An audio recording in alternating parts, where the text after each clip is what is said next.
ومن يعمل من الصالحات من ذكر أو أنثى وهو مؤمن فأولئك يدخلون الجنة ولا يظلمون نقيرا۔ الحمد للہ رب العالمین، الصلاۃ والسلام علی رسولہ الکریم، اما بعد، فاعوذ باللہ من الشیطان الرجیم، بسم اللہ الرحمن الرحیم، رب اشرح لی صدری ویسر لی امری واحلل عقدۃ من لسانی یفقہوا قولی، رب زدنی علما، اللہم فقہنا فی الدین، آمین یا رب العالمین۔ السلام علیکم ورحمۃ اللہ وبرکاتہ۔ آپ دیکھ رہے ہیں پروگرام آج کا روزہ آج کی بات، اور میں ہوں آپ کی میزبان حافظہ سونیا امجد۔ ناظرین اکرام، آج ہم صدقۃ الفطر کے حوالے سے بات کریں گے۔ صدقۃ الفطر یعنی یہ وہ صدقہ ہے جس کو فطرانہ بھی عام طور پہ کہا جاتا ہے، جو عید الفطر کی نماز سے پہلے ادا کرنا واجب ہے۔ یہ تو کمپلسری ہے، اگر اس کے بعد کریں گے تو یہ عام صدقہ شمار ہوگا، پہلے کریں گے تو صدقہ فطر شمار ہوگا، اور اگر بعد میں کریں گے تو یہ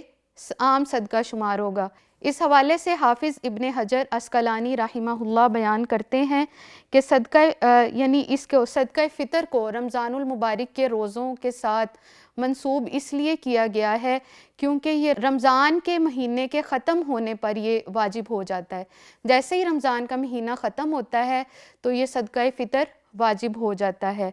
صدقہ فطر کا جو بنیادی حکم ہے یہ 2 ہجری میں واجب ہوا۔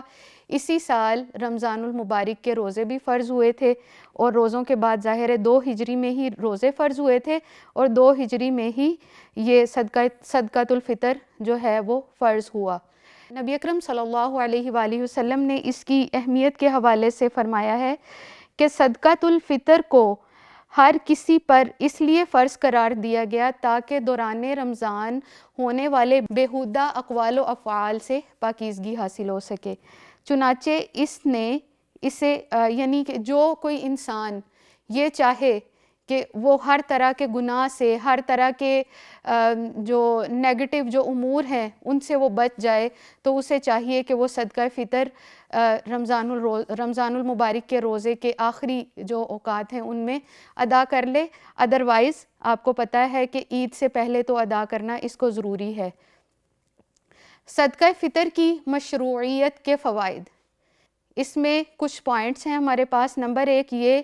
روزہ دار کی لغو اور بیہودہ اقوال و افعال سے پاکیزگی حاصل کرنا،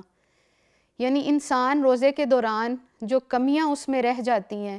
روزہ اس نے رکھا ہے، کچھ نیگیٹو باتیں بول رہا ہے، کسی کے ساتھ لڑائی جھگڑا ہو گیا ہے، یا کسی کا کوئی غلطی سے اس نے کوئی ایسی بات کہہ دی ہے جو اللہ کی طرف سے ناراضگی کا باعث بن رہی ہو، تو پھر اس کو کیا کرنا چاہیے کہ اسے صدقہ فطر لازمی ادا کرنا چاہیے تاکہ اس کی جو کمی بیشی رہ گئی ہے وہ پوری ہو جائے۔ وقی بن جراح کہتے ہیں کہ فطر کی حیثیت رمضان المبارک کے روزوں کے حوالے سے بالکل ایسی ہی ہے جیسے نماز میں سجدہ سہو کی۔ نماز کے اندر اگر کوئی کمی بیشی رہ جائے تو سجدہ سہو اسے پورا کر دیتا ہے، اور اسی طرح رمضان المبارک کے روزوں میں اگر کوئی کمی بیشی رہ جائے تو اسے صدقہ فطر پوری کر دیتا ہے۔ نمبر 2 پوائنٹ ہے کہ یہ مساکین کے لیے عید کا کھانا ہے۔ وہ لوگ جو اپنی بنیادی ضروریات نہیں پوری کر سکتے، جن کے پاس اپنی عید منانے کے لیے پیسے نہیں ہیں، جن کے پاس اپنی عید پہ کھانے کے لیے کھانا نہیں ہے، تو صدقہ فطر کا راشن جب ان تک پہنچایا جاتا ہے تو وہ عید کے لیے انہیں سامان فراہم کرتا ہے۔ اس کے لیے شرائط کیا ہیں، اب ہم وہ دیکھتے ہیں۔ نمبر 1 شرط ہے صدقہ فطر دینے والا اور لینے والا دونوں کا مسلمان ہونا ضروری ہے، غیر مسلم کو صدقہ فطر نہیں دیا جا سکتا۔ عبداللہ بن عباس کہتے ہیں کہ نبی صلی اللہ علیہ وآلہ وسلم نے ہر مسلمان مرد و عورت، آزاد غلام، چھوٹے بڑے بچے پر ہر ایک پر جو ہے صدقہ فطر لازمی قرار دیا، اور اس کی جو مقدار ہے وہ کیا ہے، اس کی مقدار 1 صاع ہے۔ صدقہ فطر کے حوالے سے جو چیز ہم نے سب سے زیادہ دیکھنی ہے وہ نیت۔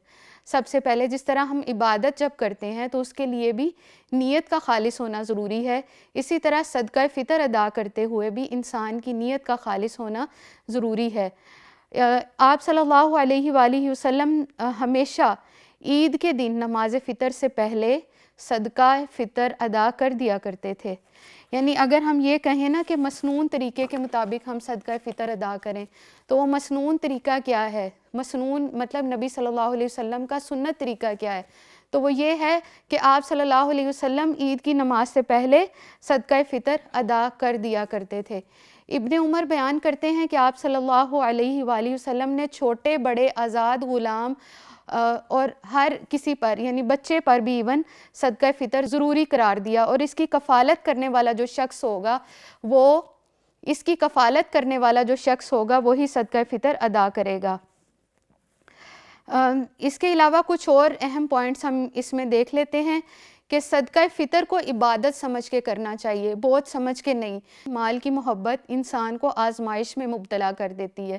تو جب مال خرچ کرنے کا معاملہ آتا ہے ہم پہلے سوچ رہے ہوتے ہیں کہ ہمارے پاس پیسے تھوڑے ہیں اور ہم نے ان کو کہاں کہاں استعمال کرنا ہے،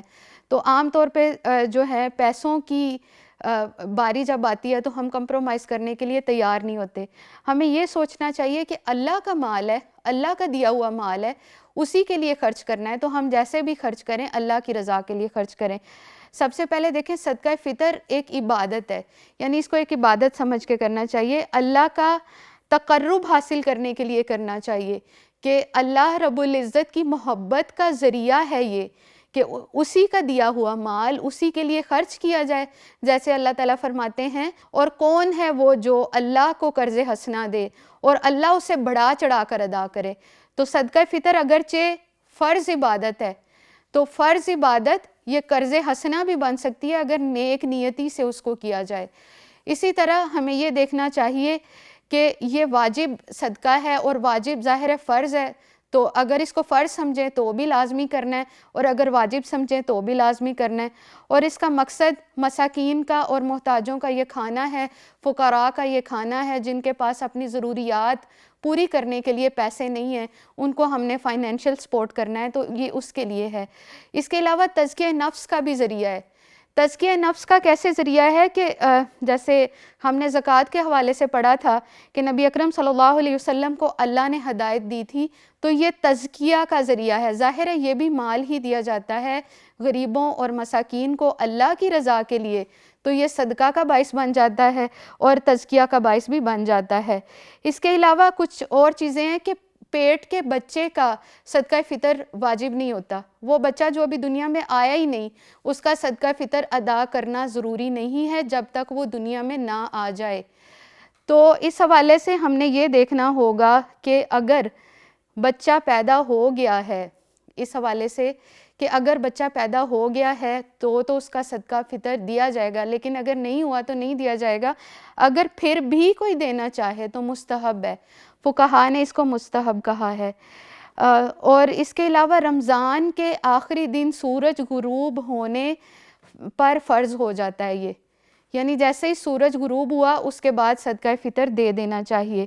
اور اس میں مال کا کوئی نصاب نہیں ہے اور اس میں مصارف وہی ہیں جو زکوٰۃ کے مصارف ہیں۔ ہم نے جیسے زکوٰۃ والے میں پڑھا انما الصدقات للفقراء، یہ وہی والے مصارف ہیں۔ اگر تو یتیم کا مال اتنا موجود ہے کہ اس میں سے صدقہ فطر ادا کیا جا سکتا ہے تو اسی میں سے ادا کیا جانا چاہیے، اور اگر اس کا مال موجود نہیں ہے، وہ فائنینشلی طور پہ سٹرونگ نہیں ہے، تو پھر اس کی طرف سے صدقہ فطر رضاکارانہ طور پہ کوئی بھی اور شخص ادا کر سکتا ہے، اور یہ ایک بہت بڑی نیکی ہے کہ اگر کوئی یتیم کی طرف سے صدقہ فطر ادا کر دے۔ تو ہم یہ دیکھتے ہیں کہ عام طور پہ یتیموں کا مال جو ہے وہ لوگ ویسے ہی کھانا چاہتے ہیں، ان کے مال پر قبضہ کرنا چاہتے ہیں، لیکن یہاں پہ اللہ رب العزت نے نبی صلی اللہ علیہ وسلم کے ذریعے ہمیں کیا چیز سکھائی ہے کہ یتیم کے ساتھ احسان کرو، اس کے جتنا کام آ سکتے ہو اس کے کام آؤ، اس کی ضروریات کو پورا کرو۔ ایون اگر وہ چھوٹا ہے، قرآن میں تو یہاں تک آتا ہے کہ اگر یتیم چھوٹا ہے تو اس کا مال جو ہے اس کی اجازت کے بغیر نہ خرچ کرو، اور جیسے ہی وہ بڑا ہو تو اس کا مال اس کے حوالے کر دینے کا حکم آیا ہے۔ یعنی ہونی چاہیے کھانے پینے کی چیز۔ اس میں علماء کا اختلاف ہے، بعض علماء یہ کہتے ہیں کہ صدقہ فطر پیسوں سے بھی ادا کیا جا سکتا ہے، لیکن بعض علماء اس بات سے اتفاق نہیں کرتے۔ ان کا یہ خیال ہے کہ صدقہ فطر کے طور پہ جو چیز استعمال ہونی چاہیے وہ کھانے پینے سے ریلیٹڈ ہی ہو، تاکہ اس کا کوئی فائدہ ہو سکے لوگوں کو۔ اور اگر پیسے دیں گے تو پیسے تو آپ کو پتہ ہے کہ وہ کسی اور ضرورت کے لیے بھی استعمال کر سکتے ہیں، اور حدیث میں جو اس حوالے سے الفاظ آئے ہیں کہ یہ عید کے دن مساکین کا کھانا ہے، تو یہ کھانا جو ہے، کھانا تو وہ تبھی استعمال کریں گے نا جب وہ اس لحاظ سے، اس اعتبار سے جس مقصد کے لیے دیا جا رہا ہو اس مقصد کے لیے اس کو استعمال کر رہے ہوں گے، ادروائز وہ کسی اور مقصد کے لیے بھی اس کو استعمال کر سکتے ہیں۔ تو ناظرین اکرام، صدقہ فطر بھی زکوٰۃ کی طرح ہم پر فرض ہے۔